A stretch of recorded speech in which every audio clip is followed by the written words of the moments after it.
That's what you all want to hear about, right? Dora Lang, kids in the woods. Yeah, sure. But talk about Cohle. We heard some stories. Kind of a strange guy, huh? Strange. Yeah. There are many reviews online dedicated to analyzing the personality of Rust Cohle from the first season of True Detective. These reviews carefully examine his philosophical reflections, bleak outlook on life, and unique investigative methods. What you did is not your fault. It's not. However, many of them seem to overlook one obvious thing. A complete understanding of Rust Cohle's character is impossible without understanding his partner, Marty Hart. My luck, I picked today to get to know you. You asked. Yeah, and now I'm begging you to shut the fuck up. Throughout almost the entire season, we watch the interrogations of Rust and Marty. Moreover, these interrogations are conducted separately, and this is far from accidental. At first glance, this may not seem obvious to some viewers, but Rust and Marty are deliberately contrasted with one another, and this is not a contrast of motivations, since they are essentially investigating the same murder and both stand on the same side. It is a contrast of worldviews and approaches to life. Ask you something. You're Christian, yeah? No. In this video, I will attempt to create the most complete portrait of Rust Cohle's personality, one that will help us understand not only his motivations, but also the ideas embedded by the creators. The video is divided into two parts. In the first part, we will compare Rust with his partner Marty, because, as I have already said, such a comparison is the key to understanding this character. We will answer the question of why Rust Cohle is, in fact, a more effective detective than his partner. I used to be pretty good in there myself. Not as good as Rust. In the second part, we will dive into the philosophy of the character. We will examine the major philosophical concepts that Rust Cohle touches upon in his reflections, explain the ending of the series, and discuss Rust's famous line. You're looking at her on it. Once there is only dark. Yes, any lights winning. Is such an ending merely an attempt to force the series into conventional standards and create a happy ending where one should not exist? I am confident that after watching this video, you will have no remaining questions regarding Rust Cohle's personality, and the entire narrative will become completely coherent and logical. So, let us figure out what kind of character he truly is.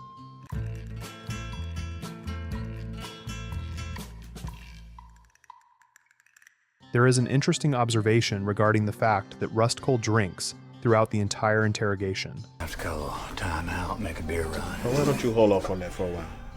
All right. Well, why don't you get it then? We really don't want to do that. Well, is this supposed to be admissible? He specifically orders 6 cans of beer. I'll take a sixer of old Milwaukee or Lone Star. Nothing snooty. Now let us remember that Rust spent a long time working undercover. So they did. They made me a floater, like a trick. Any agency or department needed a deep undercover narco. They got me. And was exceptionally skilled at pretending to be a drug addict. Also remember how he used pepper and a needle to imitate injection marks on his arm.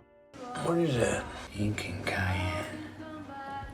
Here, taste this again. Looks contused. Putting all of this together, we can assume that Rust was never truly an alcoholic, despite what he tried to make the detectives believe. Thursday is one of my days off.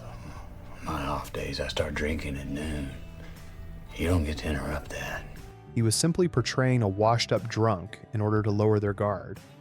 I mean, this is like, what, 17 years ago? You have to understand if my memory hadn't sharpened in the interim. Look at the way he slightly smiles once he realizes that his performance has worked. You're a juicer.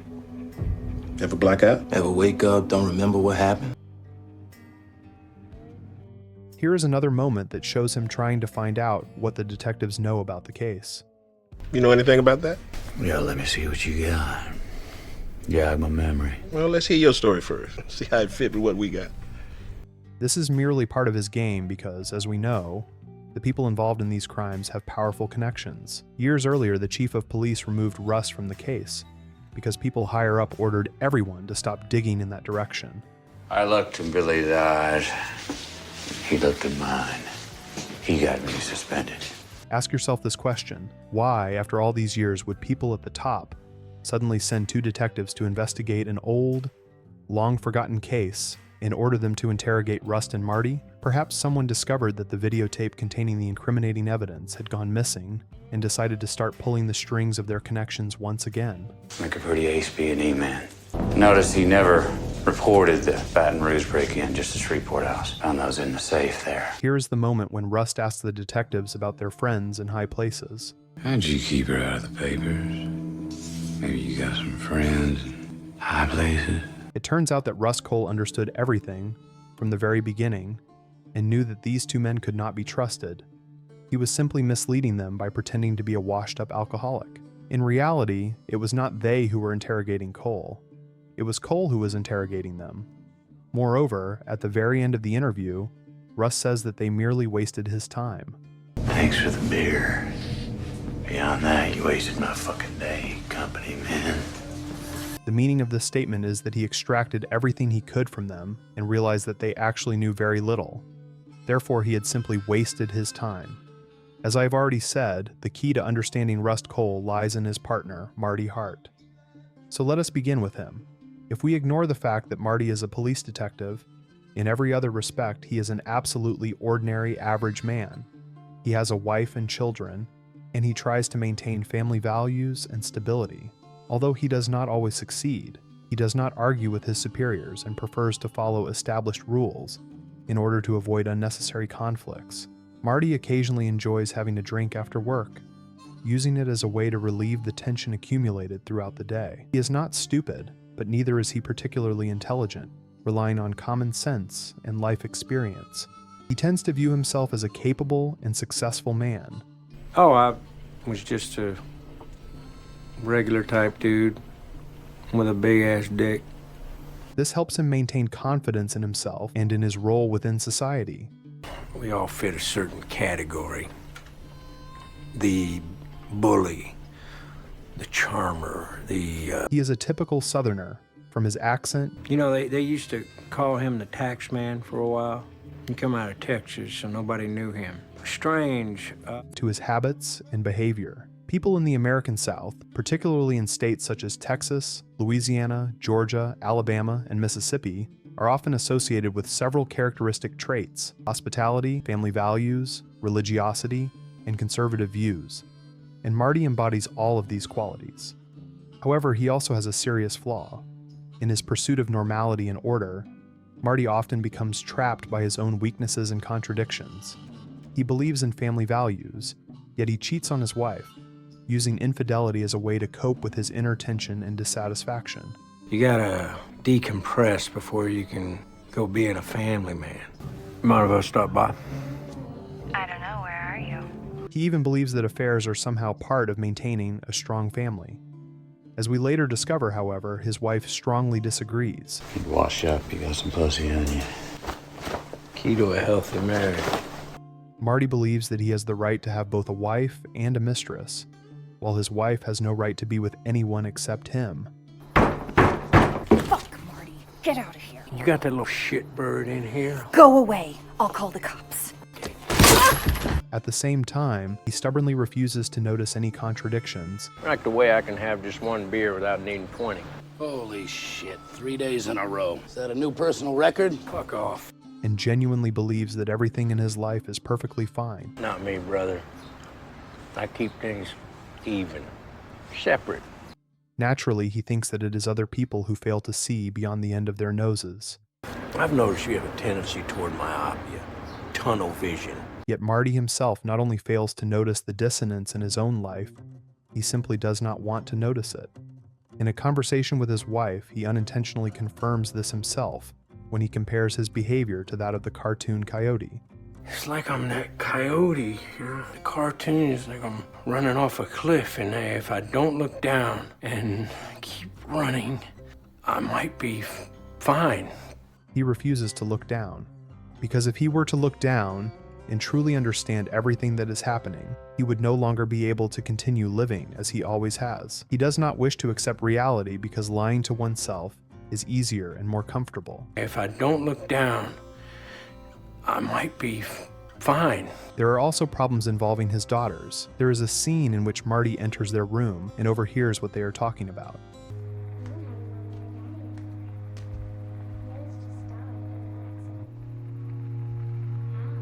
Later, he sees the kinds of games they are playing.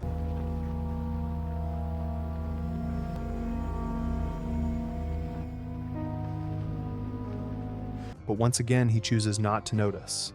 And later, all of this develops into even greater problems. Where'd you see that before? Why'd you draw that? Because other girls liked it, and they thought it was funny. Over time, these problems only become worse. Dad. Tell it to your mother. A deputy found her parked in a car with two boys. Come here.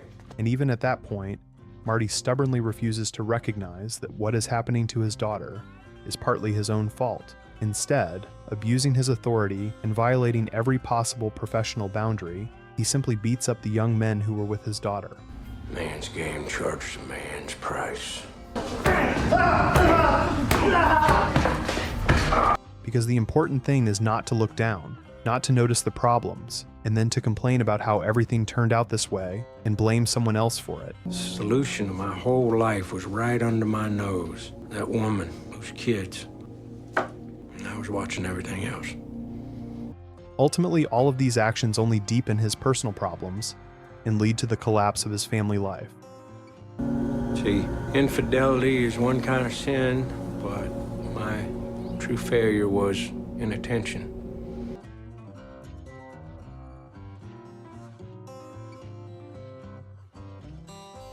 Now that we have analyzed Marty Hart, and knowing that he serves as a contrast to Rust Cohle, we can finally understand Rust himself much more clearly. If Marty's character is about self-deception, superstition, and prejudice, then Rust Cohle is about clarity of perception and an unwillingness to accept illusions. You just gotta be honest about what can go on up here. A locked room. Rust sees the world without rose-colored glasses. He understands perfectly well that society, for the most part, lives as a prisoner of its own illusions. He rejects every form of self-deception and superstition, preferring harsh truth to comforting lies. For Rust, there is no place for traditional beliefs or prejudices. For example, consider his attitude toward religion. Certain linguistic anthropologists think that religion is a language virus that rewrites pathways in the brain, dulls critical thinking. There is also an interesting observation made by Rust about certain religious people. If the only thing keeping a person decent is the expectation of divine reward, then brother, that person is a piece of shit. If the only thing preventing someone from committing evil is the promise of a reward in the afterlife or the fear of eternal damnation, then brother, that person is a piece of shit. Marty also argues that people need religious guidelines in order to remain human. If people didn't believe what things they get up to, it'd be a fucking freak show of murder and debauchery, and you know it. And he himself is exactly that kind of person. Whenever he talks about family, he mentions boundaries. That's why I always said I think Russ needed a family. It's boundaries. Boundaries are good. He needs religion in order to behave within accepted moral norms. He needs a family and a wife in order to behave properly and not chase after every attractive woman he sees. For people like him, boundaries are a good thing because they are the only thing preventing them from losing their human face. In other words, Marty is precisely one of the people Russ was talking about when discussing religion. Many people need rewards in order to behave well. Marty needs restrictions. Now it becomes clear why Rust Cohle is a more effective detective than Marty. He is free from commonly accepted illusions. He does not succumb to self-deception and does not build his conclusions upon preconceived notions about people. Instead, he relies on objective facts and deep analysis, which allows him to solve even the most complicated cases. That is why by simply looking into someone's eyes, he could immediately see their true nature. You're a sis record, man. That's something else. Any pointers? The price of this clarity of perception is Rust's own kind of madness. Most times you don't even need that. You just look them in the eyes, the whole story's right there. Everybody wears their hunger and their haunt, you know? As Howard Phillips Lovecraft once wrote, "The most merciful thing in the world is the inability of the human mind to correlate all its contents. We live on a quiet island of ignorance in the midst of the black seas of infinity, and it was not meant that we should voyage far. The sciences, each straining in its own direction, have hitherto harmed us little, but someday the piecing together of dissociated knowledge will open up such terrifying vistas of reality and of our frightful position therein that we shall either go mad from the revelation or flee from the deadly light into the peace and safety of a new dark age. It is precisely this quote that illustrates the essence of Rust Cohle and Marty Hart. The former nearly went insane because of these revelations. The latter escapes from the light of knowledge into a world of self-deception and prejudice, trying not to notice what is happening around him.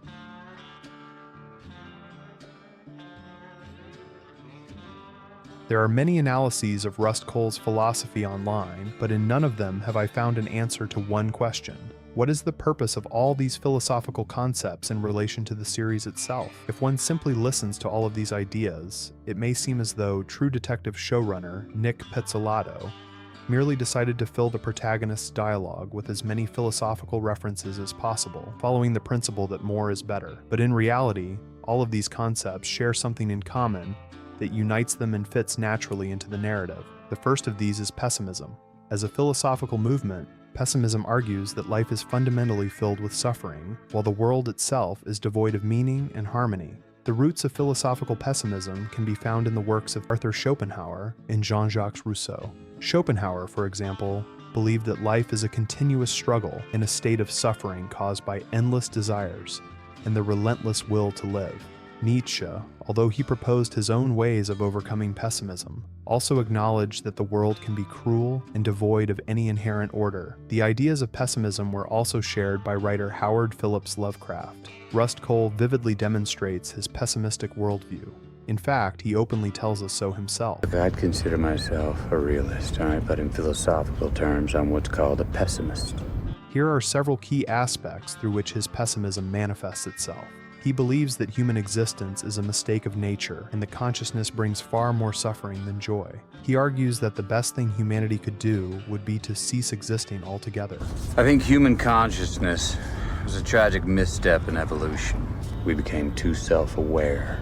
Rust sees the world as a cruel and meaningless place in which there is no room for genuine happiness or harmony. I think the honorable thing for our species to do is deny our programming, stop reproducing, walk hand in hand into extinction. He believes that all human efforts are ultimately futile, and his speech about having children is perhaps one of the clearest examples of this.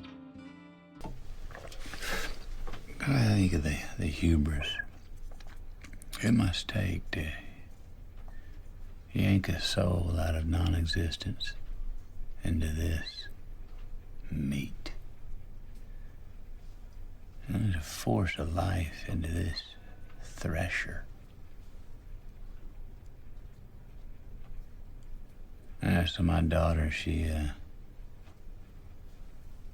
spared me the sin of being a father.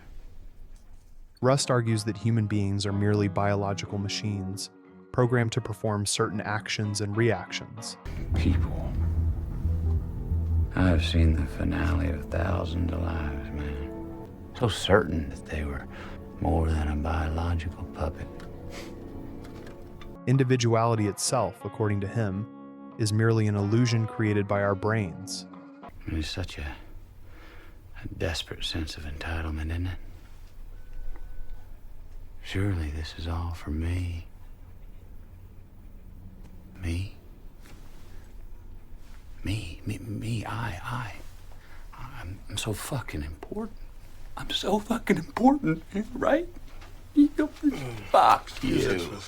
An important aspect of Rust's pessimistic worldview is his belief that the universe is indifferent to human lives and suffering. By the way, an interesting fact, Rust Cohle's reflections on the universe and on space-time closely resemble another role played by Matthew McConaughey in the film Interstellar. If Rust merely speculated that time is a flat circle, we process time linearly, forward. But outside of our space-time, from what would be a fourth-dimensional perspective, time wouldn't exist. And from that vantage, could we attain it? We see our space-time would look flattened, like a single sculpture with matter and superposition of every place it ever occupied. then in Interstellar he effectively experiences such a concept firsthand. In the film, the protagonist Cooper enters a hyperdimensional 5-dimensional structure. This space was created by future humans in order to allow him to interact with space and time within 4-dimensional reality. In this structure, Cooper was able to observe different moments in time connected to his daughter. For him, time truly became something like a circle. Sentience just cycling through our lives like carts on a track.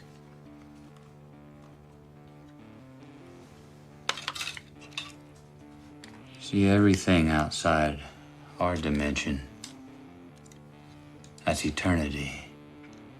Eternity looking down on us. Now, to us, it's a sphere.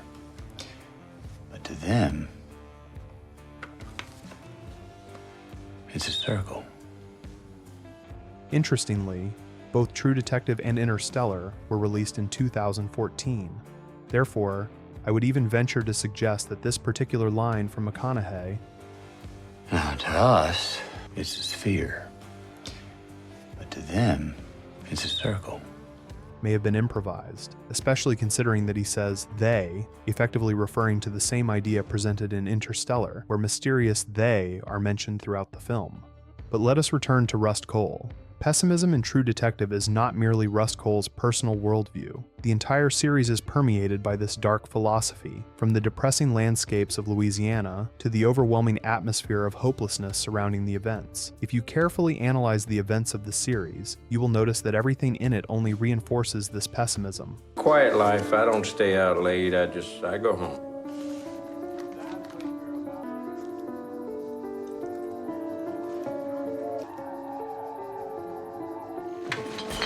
You? Yeah, I'm about the same. No girlfriend, just go to work and go home. Marty Hart also fails to escape the influence of this bleak atmosphere. He loses his family because of his own reckless actions. His life falls apart despite all his attempts to preserve the appearance of normality. In one episode, he says that one must keep moving and continue working, otherwise you end up in a grave. Some advice, you make it out, and you stay busy. Hit the corners. Yet Marty's detective agency never truly prospers despite his efforts, emphasizing both the economic and moral depression that surrounds their lives. His health is not in good condition either. Notice how he looks at his watch and then takes out a pill organizer. Healthy people generally do not need to take medication according to a strict schedule. Their police acquaintance is also not opposed to drinking first thing in the morning. I do love a reason to drink beer first thing in the morning. Suggesting how widespread alcoholism is among people who face violence and stress on a daily basis. And most importantly, despite all of Rust and Marty's efforts, they managed to stop only one criminal, Errol Childress. But what about everyone else? Will the others ever be brought to justice? In reality, they remain unpunished. Tuttle's committing the video. We didn't get them all. Yeah, and we ain't gonna get them all. That ain't what kind of world it is, but we got ours. Thus, pessimism permeates True Detective on every level, from the personal philosophies of its protagonists to the general sense of hopelessness in the dark atmosphere of everything that takes place. This is why many viewers, after watching the final scene, concluded that Rust Cohle's line about the light winning over the darkness was merely an attempt by showrunner Nick Pizzolatto to force the ending into a conventional happy ending. That perhaps he never intended to end the story on a positive note, since there seemed to be no reason for such optimism, but was somehow compelled to do so in order to avoid turning the entire season into an ode to pessimism. However, I believe this interpretation is mistaken. To understand what the series is truly trying to tell us, and why the ending takes precisely this form, we need to examine one more philosophical concept that ultimately puts everything into its proper place.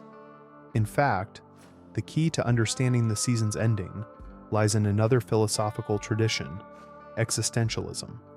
And in order not to overload this topic with excessive terminology, I would like to begin this discussion of existentialism with the ancient Greek myth of Sisyphus. Sisyphus, the king of Corinth, was punished by the gods for his arrogance and cunning. As punishment, he was condemned to eternal labor.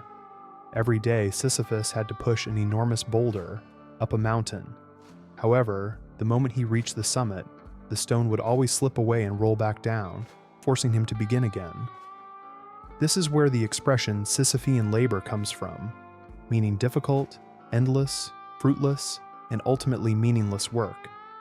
If pessimists saw in the myth of Sisyphus the meaninglessness of human life, for we, like Sisyphus, push our own stones up the mountain only to begin again tomorrow, then the existentialists declared that it is precisely in this struggle, in the very act of pushing the stone, that a person can find their own meaning.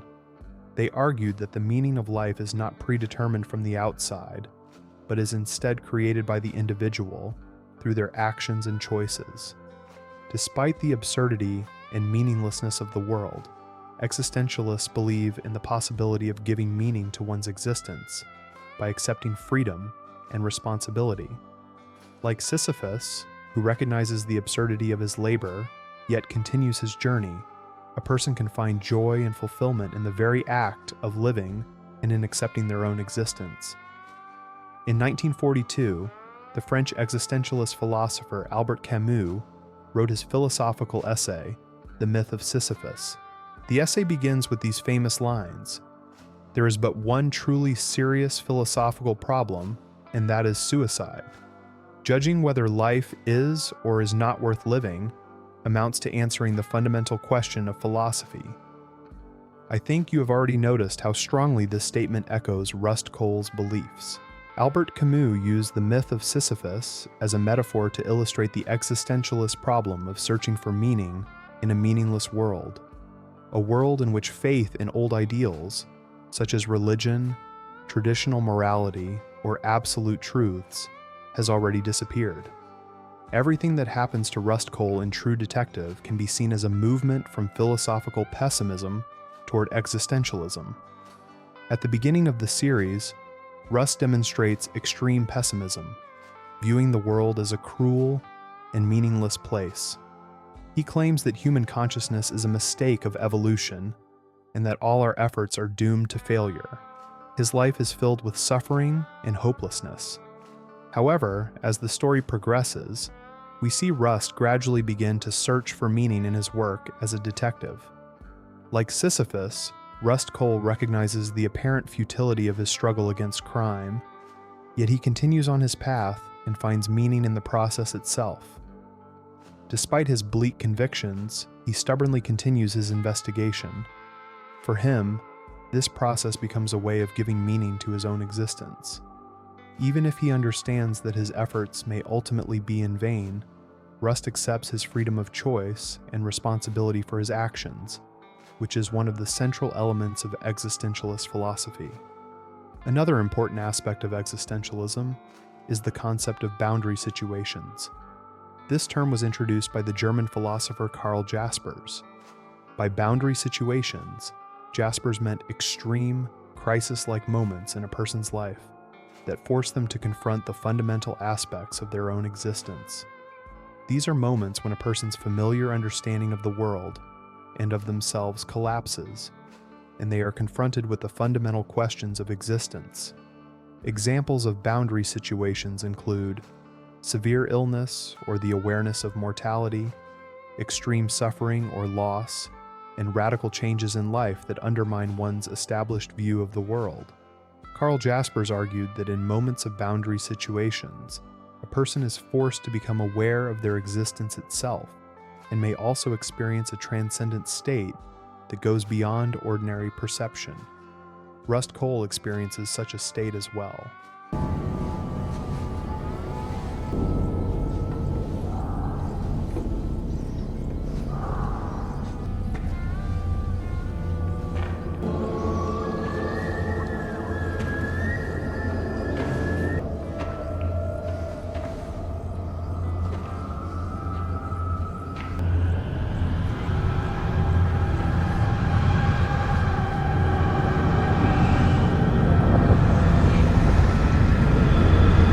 Rust finds himself on the brink of death, he too undergoes a transcendent experience. There was a moment, I know, when I was under in the dark, that something, whatever I'd been reduced to, not even consciousness, it was a vague awareness in the dark. And beneath that darkness, there was another kind. It was deeper, like a substance. I could feel, man. And I knew my daughter waited for me there. I could feel a piece of my pop, too.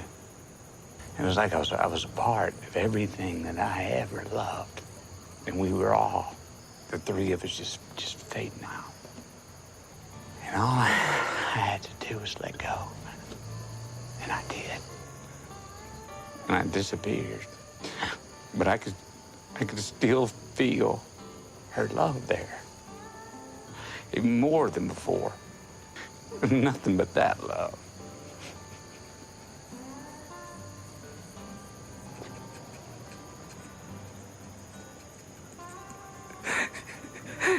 Then I woke up. This moment becomes the culmination of his inner journey. It is here that he finally moves from pessimism toward the acceptance of existentialist ideas, recognizing light and hope even within the darkest form of existence. And at that point, the ending of the season becomes entirely logical and understandable. You're looking at her on the sky thing. How's that? Well, once there was only dark. Let me ask, any lights went out?